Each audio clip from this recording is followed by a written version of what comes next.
이번 주간에 제가 문자 메시지가 와서 확인해 봤더니 내용이 이런 것이었습니다. 아빠, 예원 핸드폰 필름이 나가서 이 번호로 문자해줘 눌러서 이런 메시지가 딱 들어왔어요. 제가 아직 얼마나 살지 모르지만 이만큼 그래도 살았기 때문에 요 문자가 수상하다 하는 생각을 자연스럽게 하게 됐습니다. 근데 제가 놀란 것은 제 핸드폰 번호를 아는 것은 이미 다 오픈되어 있기 때문에 다 알 수 있는데 어떻게 저의 딸 아이의 이름이 예원인 줄 알고 예원 핸폰 필름 나갔으니까 이 번호로 눌러서 연락해달라 이렇게 했을까? 참 기가 막히더라고요. 이 시대가 참 어려운 시대다라는 생각을 다시 한번 하게 됩니다. 저녁에 저희 아이한테 보여줬더니 스팸 문자라고 하면서 바로 삭제를 했습니다. 정말 어려운 시대를 살아가면서 지혜가 필요합니다. 이만큼 살았기 때문에 우리 교우들께서도 아마 이 정도에는 더 이상 속지 않을 거라고 하는 생각을 하게 됩니다. 성경은 우리에게 지혜를 알려주는 말씀이요 지혜의 책이고 66권이 다 그러하면서 동시에 특별히 잠언서는 지혜에 관한 말씀을 담고 있습니다. 잠언, 이 말의 뜻은 사람이 살아가는데 훈계가 되는 짧은 말, 이게 잠언이란 말의 의미입니다. 더 나아가서 이 잠언이란 말의 본래적인 뜻을 알려주는 히브리 말 가운데 마샬이라고 하는 단어가 있는데 그것은 두 가지 의미를 가지고 있어요. 첫 번째는 뭐뭐와 같다, 무엇과 뭐뭐와 비교되다. 그러니까 우리는 금방 알 수 있죠. 잠언이 뭔가 봤더니 일상을 살아가면서 이것과 저것을 서로 자연스럽게 비교하고 또 의도적으로 탐구하면서 비교해서 어느 것이 더 나은 가치를 가지고 있는지 그것을 선택할 수 있게 됩니다. 그래서 뭐뭐와 같다, 뭐뭐와 비교되다. 그 과정을 통해서 좀 더 나은 것을 우리는 선택할 때 그게 지혜라는 거죠. 두 번째 의미는 웃음거리라는 뜻이 있습니다.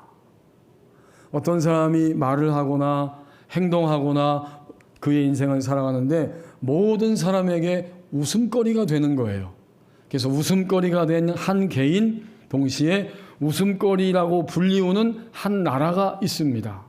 그때 사람들은 저 웃음거리를 통해서 교훈을 얻는 거죠. 웃음거리는 타인을 위한 객관적인 교훈이 됩니다. 이것이 바로 잠언이라고 하는 말의 의미예요. 그러므로 성경은 지혜를 가르쳐주면서 잠언서는 지혜에 대한 두 개의 층으로 되어진 말씀인데 잠언서의 첫 번째 층은 더 나은 실용적인 전문가적인 장인의 지혜, 고상한 윤리적 지혜 이런 것들을 잠언서는 겉으로 우리에게 알려주고 있어요. 이게 굉장히 중요하죠. 장인이 돼야 되고 고상한 윤리를 추구해야 하고 더 나아가서 실용적이고 전문가적인 지식을 가지고 길을 걸어갈 때 그게 바로 지혜입니다. 이게 첫 번째 층이에요. 또 하나의 층은 바로 영적 지혜를 의미하는데 하나님의 길을 따르는 데 있어서 숙련되고 지식이 있는 사람의 지혜, 이게 바로 영적 지혜, 잠언서의 지혜입니다.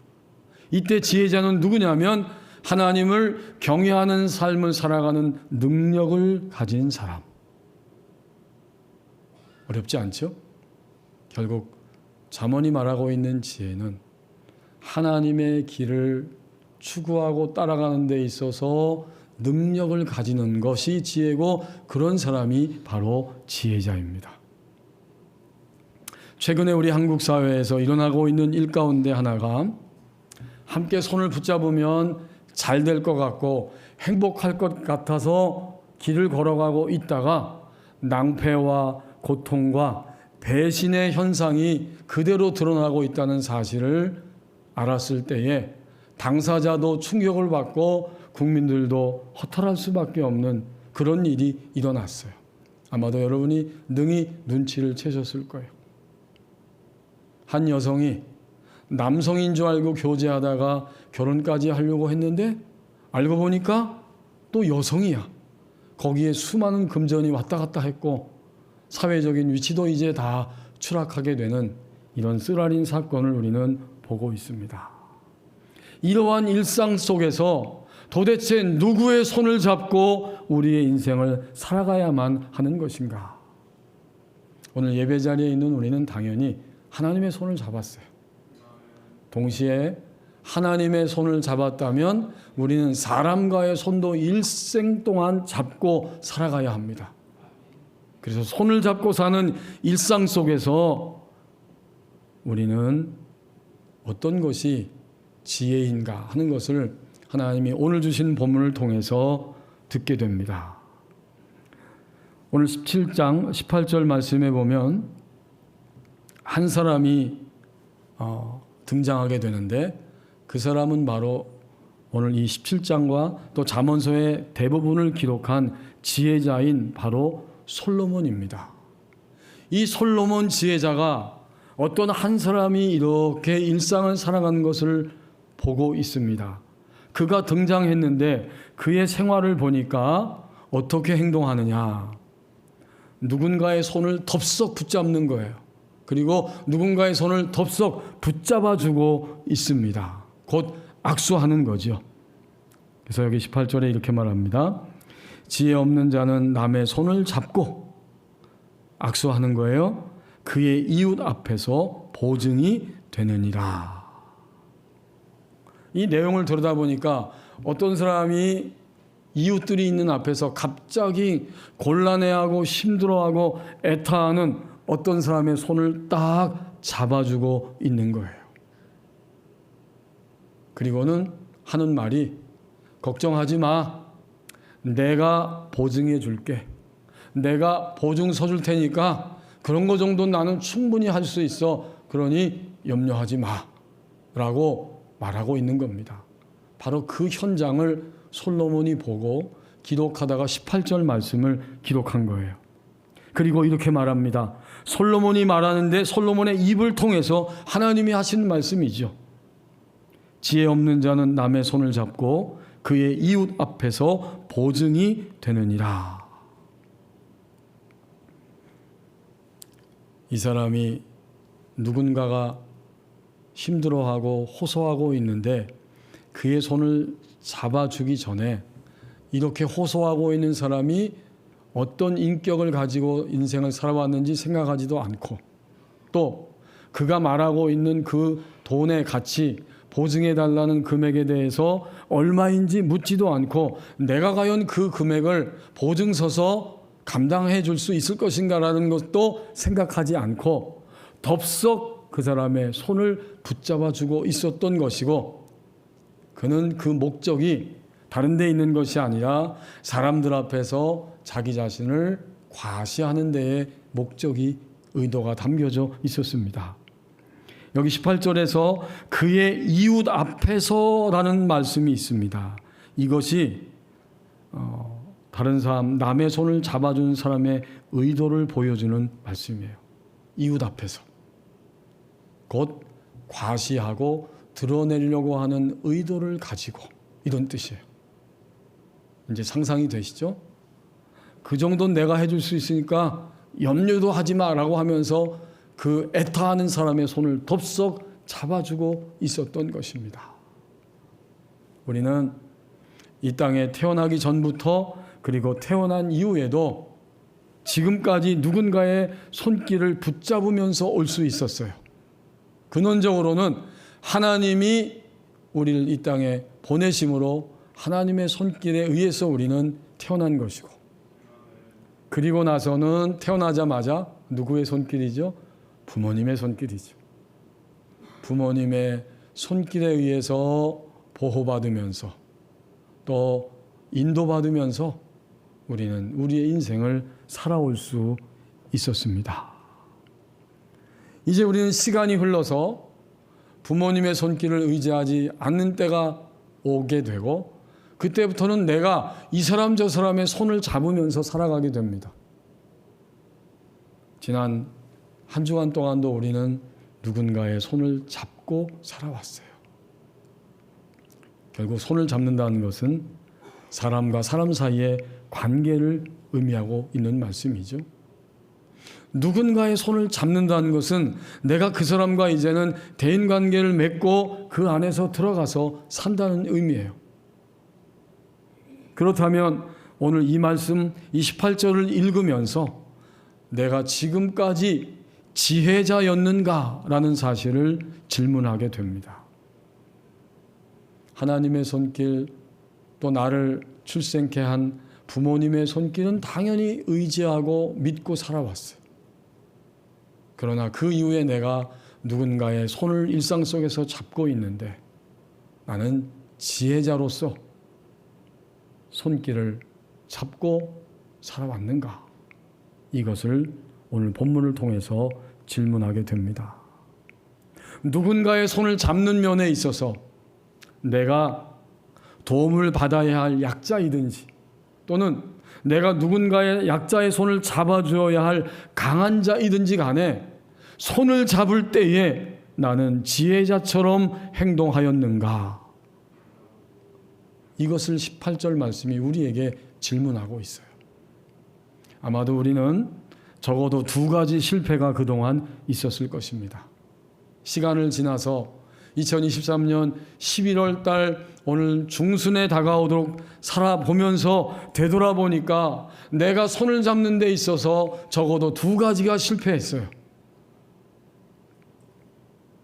하나는 내가 나이 먹은 지금 이 시점에서 보니까 그때 그 사람의 손을 내가 붙잡았어야만 하는데, 그 사람의 영향력 아래 내가 들어가서 그의 손을 붙잡고 살았더라면 지금 나의 인생은 훨씬 달라졌을 텐데 후회가 된다. 이런 일이 있었을 것이고요. 같은 측면에서 내가 지금 뒤를 돌아보니까 그때 그 사람의 손은 절대로 잡지 않았어야 했는데, 그때 그 사람과 관계를 단절했다면 지금까지 나를 고통스럽게 하는 이런 손해는 결코 내 인생에서 없었을 텐데, 그 사람의 손을 내가 단절하지 못한 것이 큰 치명적인 나의 실수였다. 이런 것입니다. 그러니까 첫 번째는 누군가의 손을 내가 잡았어야만 했는데, 또는 어떤 사람의 손을 내가 그때 과감하게 단절했어야만 했는데, 이런 실패의 이야기가 있어요. 그러면 두 번째는 뭘까요? 그것은 다른 하나는 내가 그때 그 시절에 나도 힘들고 괴롭지만 그 사람의 손을 함께 꼭 붙잡아 주었어야만 했는데 너무 미안하고 고통스럽다. 내가 그것을 실패했다. 내 인생의 최대의 그러한 어리석음이었다. 두 번째는 이런 실패. 잠시 여러분 누군가가 스쳐갈 수도 있습니다. 그때 그 사람 꼭 내가 붙잡아줬어야 되는데. 그런데 오늘 예배하면서 다행이고 감사한 것은 아직은 내가 살아있다고 하는 사실입니다. 아직은 23년 한 해도 한 달 반 정도의 시간이 남아있다는 사실 앞에서 우리는 나의 실패, 후회, 쓰라림들을 떨쳐버리고 다시 한번 붙잡아야 할 손길을 붙잡고 붙들어줘야 할 사람의 손길을 붙들어주면서 우리의 인생을 걸어갈 수 있습니다. 그래서 오늘 성경은 이야기합니다. 18절에서 지혜 없는 자처럼 사는, 아니 자처럼이 아니라 지혜 없는 자, 그 사람 자체의 삶을 살아가고 있는 모습을 보여주면서 이제 우리는 남은 시간 동안은 지혜자의 길로 가면 되는 것이다. 이 말을, 이 사실을 우리에게 알게 하는 거예요. 낙심하거나 실망하거나 후회하는 자리에 머물러 있지 마. 이제 그러한 실패를 봤다면 이제는 지혜자의 길로 가면 되는 거야 라고 하나님이 우리에게 말씀을 들려주십니다.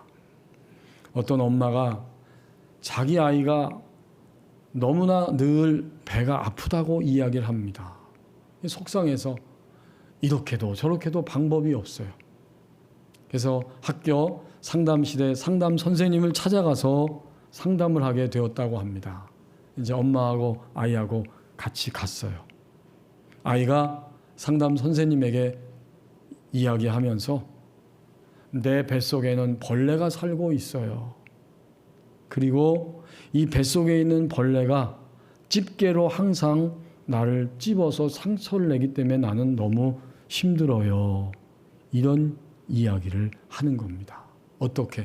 처음부터 그런 얘기 안 했겠죠, 당연히. 선생님이 그 아이를 만나서 안심을 시키고 이야기하다가 그러면 우리 한번 그림을 그려볼까? 그랬더니 아이가 자기가 배가 왜 아픈지 그림으로 이렇게 표현했는데 벌레를 그리는 거예요.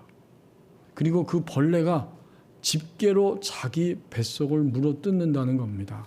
그리고 그 그림의 제목을 나쁜 벌레들이라고 제목을 붙였어요. 아이의 이야기를 듣고 선생님도 이야기하면서 잘 이야기를 나눴습니다. 나중엔 분위기가 괜찮으니까 선생님이 아이와 함께 뱃속에 있는 벌레를 한번 잡아보자 하면서 그 뱃속에 있는 벌레를 잡는 신용까지 하는 거예요. 이 아이는 이제 신이 났어요. 선생님과 함께 벌레를 잡기까지 합니다.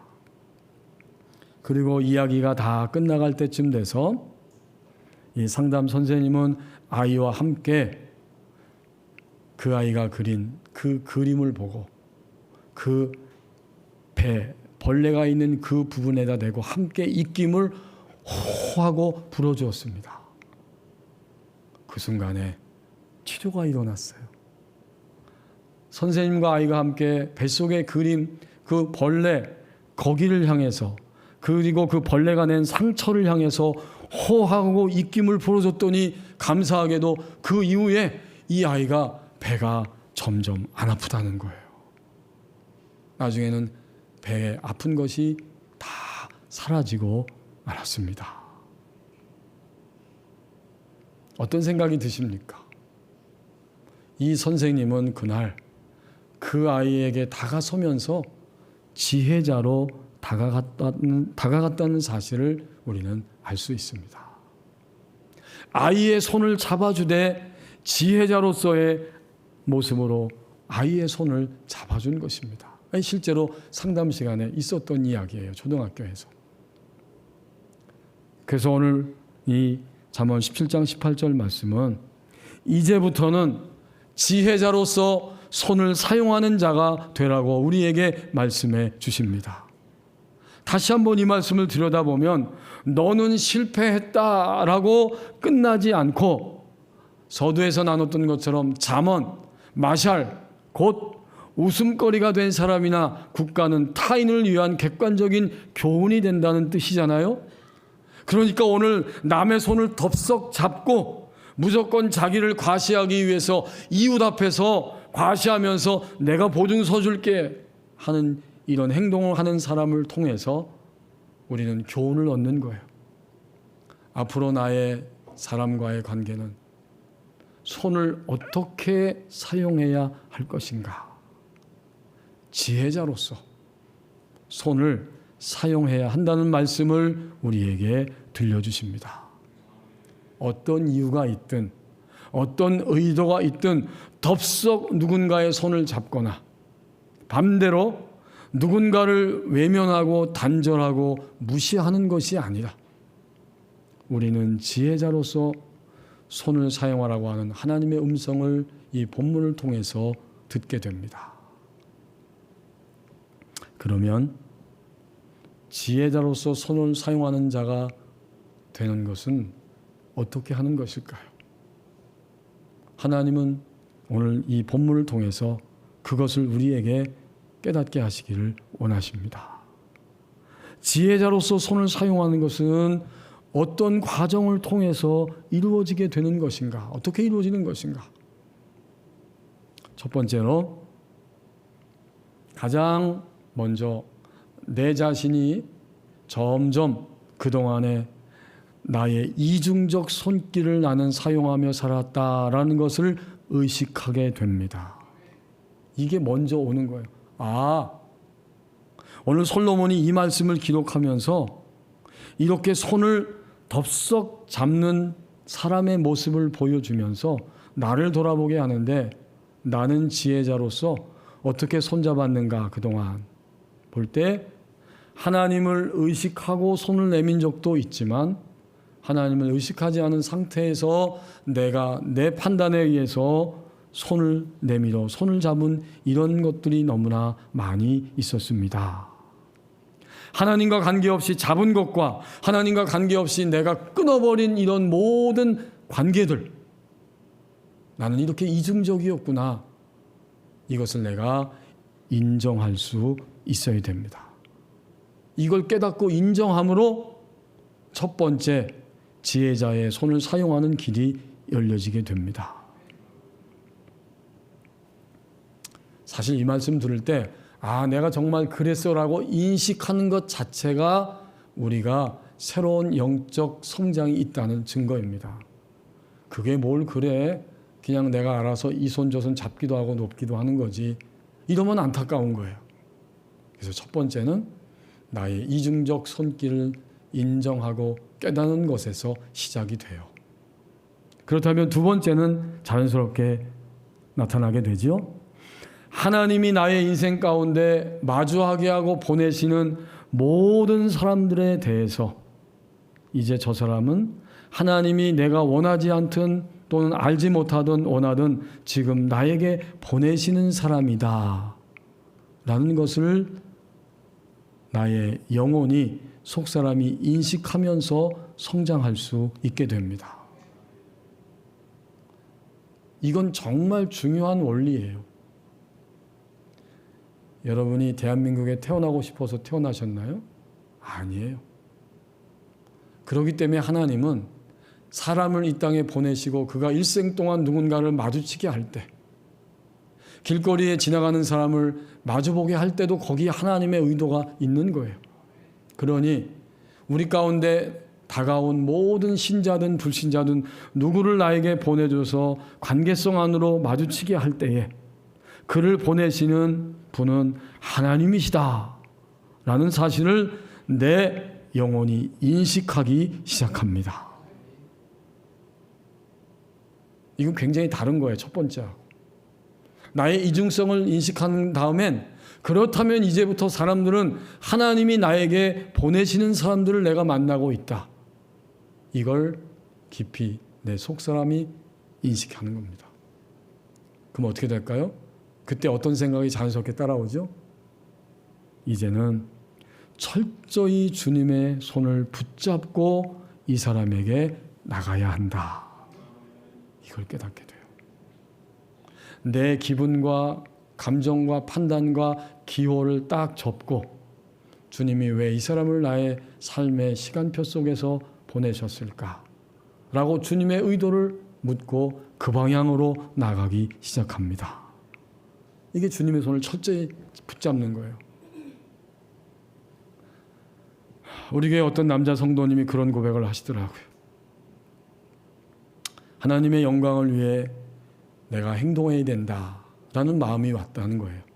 그래서 그런 마음을 가지고 움직였더니 신기하게도 주변의 모든 상황들이 딱 정리가 되었습니다. 제가 그 말을 들으면서 감사했어요. 주님을 고백하고 만나고 그 다음에는 삶의 원리가 단순해지는 거예요. 점점 나는 이제부터는 과거의 실패를 반복하지 않고 사람을 만날 때, 손을 잡을 때, 무엇을 할 때 하나님의 영광을 위해서 나는 행동해야 됩니다 라는 그 생각이 그 영 안에, 심령 안에 싹 들어온 거예요. 그걸 인식한 거예요. 감사하죠. 그러한 출발을 가지고 움직였더니 내가 생각하는 거하고는 너무나 다르게 주변 정리가 싹 되는 것입니다. 그렇습니다. 그 말은 손을 잡는 데 있어서도, 대인관계, 사람과의 관계를 맺는 데 있어서도 하나님의 영광을 위하여 이 사람을 보내신 뜻이 무엇인가를 캐묻고 나는 그런 방향으로 움직이겠습니다. 이 말과 똑같은 거죠.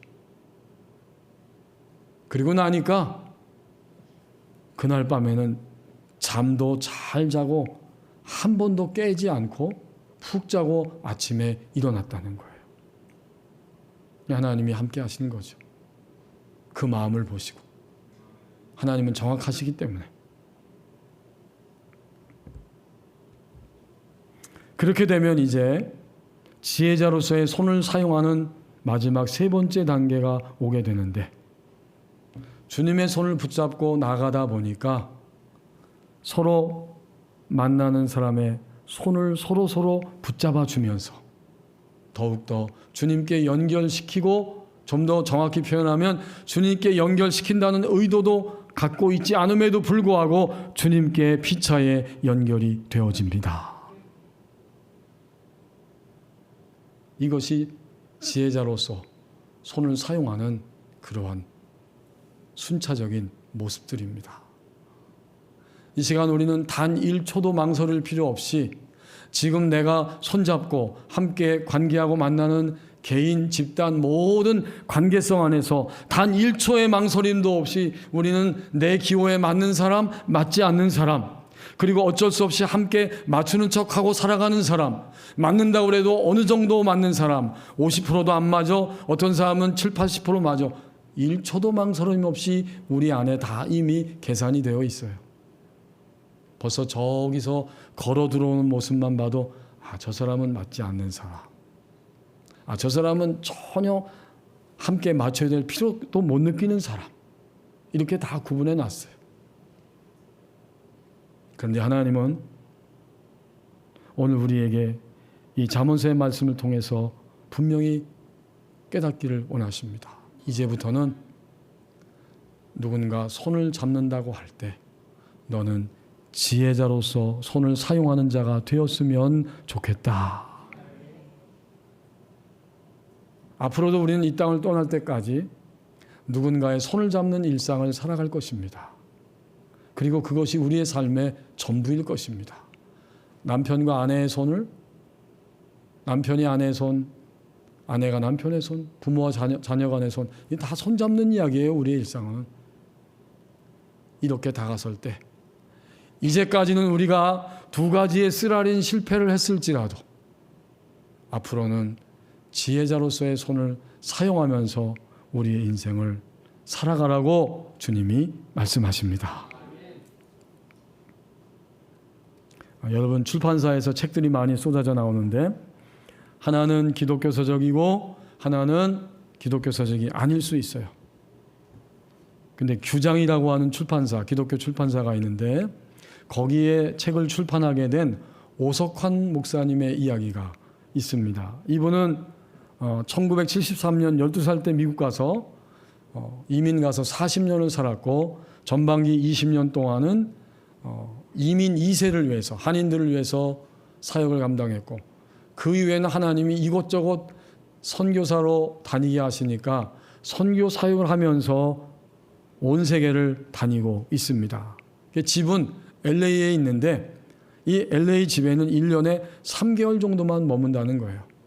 이제 그 집에 머물 때 어느 날 아침 큐티를 하고 책을 읽게 됐는데 하나님의 대사라고 하는 책을 읽다가 큰 은혜를 받아서 사모님에게 이야기했답니다. 여보, 나도 이 책을 출판한 규장 출판사를 통해 그동안 하나님이 내게 어떻게 다가오셨고 어떻게 하나님의 손을 나를 통해서 사용하셨는지 나도 좀 출판하고 나눠야겠어. 그랬더니 사모님이 그렇게 이야기하더랍니다.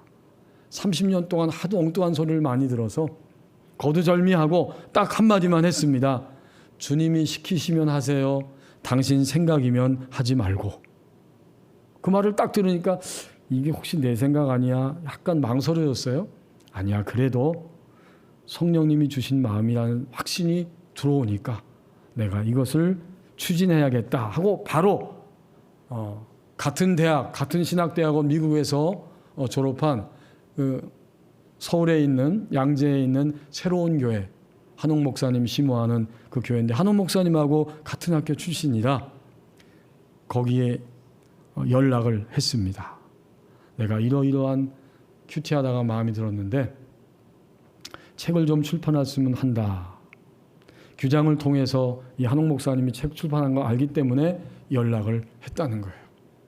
이제 그리고 시간이 지나갔고 몇 주 후에 이 오석환 목사님이 주님이 그렇게 말씀하셨으니까 무조건 순종해야지 하고 한국에 도착하고 연결해 놓은 규장 출판사 대표를 만나게 됐습니다. 처음 만났지만 그 여진구 대표 그분이 참 반갑게 또 오랜 친구처럼 반겨주었다고 합니다.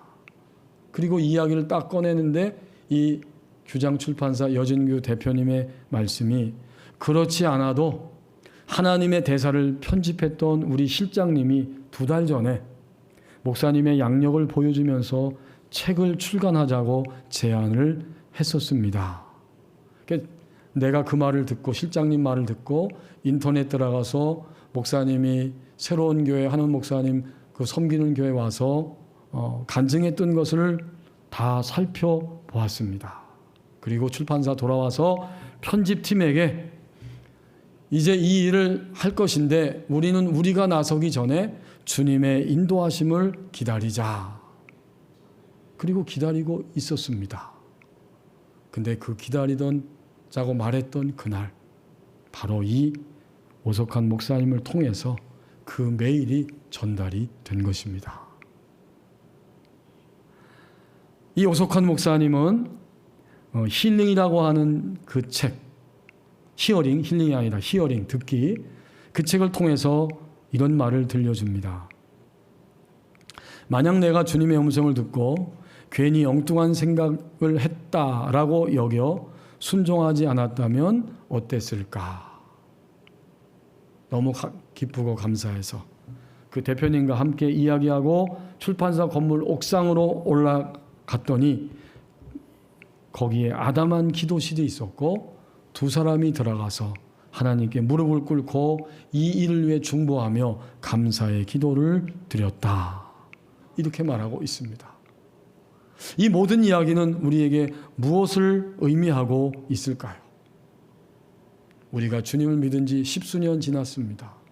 앞으로 얼마나 더 이 땅에 있을지 모르지만 이제부터는 내가 내밀고 싶다고 손을 내밀 것도 아니고 내가 내밀기 싫다고 손을 거절할 것도 아니고 손을 잡고 사는 우리의 모든 일상 속에서 우리는 정말 지혜자로서 손을 사용해야만 합니다. 철저하게 주님이 붙들라고 할 때에 붙드는 것입니다. 주님이 놓으라고 하면 붙들지 않는 것입니다. 나의 기호의 어떠함에 의해서 좌우되는 것이 아니고 하나님을 존중하고 경외함으로 손을 내밀 때, 여러분 일상 사업하실 때도 우리 교우들께서 직장생활 할 때도 이 사람 저 사람 마구 찾아가지 말고 부담 주지 말고 과연 주님이 이 사람에게 오늘 내 손을 내밀기를 원하시는지, 그게 가장 지름길이고 생명적인 길이기 때문에 그렇게 기도하고 손을 내미는 그런 역사 속에 살아가야 할 것입니다. 손을 잡는 것은 악수한다는 것이고 본래 이 악수는 옛날에 전쟁이 있고 무기를 가지고 싸우던 시절에 서로에게 무기가 없다는 것을 확인하기 위해서 손을 내밀었던 것입니다. 나는 당신을 해칠 의도가 없습니다. 이런 뜻이 담겨져 있는 것이죠. 우리도 마찬가지. 이제 손을 내밀 때 나는 당신을 해칠 의도가 없습니다. 이건 당연한 것이고 그것보다 먼저 하나님이 손을 내밀기를 원하시는지 그것을 바라보면서 우리의 손을 내밀 때 우리의 남은 생애는 지혜자로서 손을 사용하는 축복의 생애가 될 것입니다. 기도하겠습니다. 우리 합심해서 함께 기도합니다. 지금까지 내가 이중적이었습니다. 고백하면서 이제는 주님의 의도를 따라서 손을 내미는 이런 나의 삶이 되기를 원합니다. 기도하시겠습니다.